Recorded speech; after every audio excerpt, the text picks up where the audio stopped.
If I had to choose like a base, I think I would go ABA. Yeah. I think I would go kind of bone stock 2 liter, because not that the other stuff's irreversible, but like you can kind of start from the bottom and make, and to be honest, as like we talk about marketplace, you can find the GLX parts. You Yep. can also find the ABA parts, Well, but to start from the basis and be like, hey, I'm going to move towards this, that works out well too. that and the GLXs, I feel with the side skirts, they get rusty. Yeah, they do. You know, It so if you collects don't have everything. it there, you know, you see You never really have to worry about it. You don't see the rust as much. You know, they all rust. Yeah, but, They, all of them, yeah. every single one of them rot. But yeah, no, it was crusty, and it was one of those things again. Okay, if I do the body work to get this thing fixed, I'm now going to be at a point where it's not worth as much as it is. And not to just go down my list of vehicles, I ended up trading it for a Mark 6.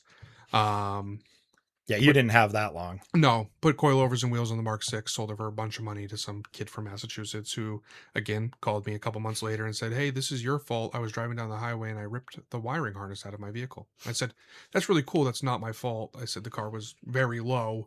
You knew this and you were driving it. I was like, that has nothing to do with me. So always the fun marketplace stuff. Yep. But yeah, no, that's a quick list. I was like, I know I touched on, I feel like I've been talking forever, but I touched on the Maroon Wagon. That was one of my favorite cars.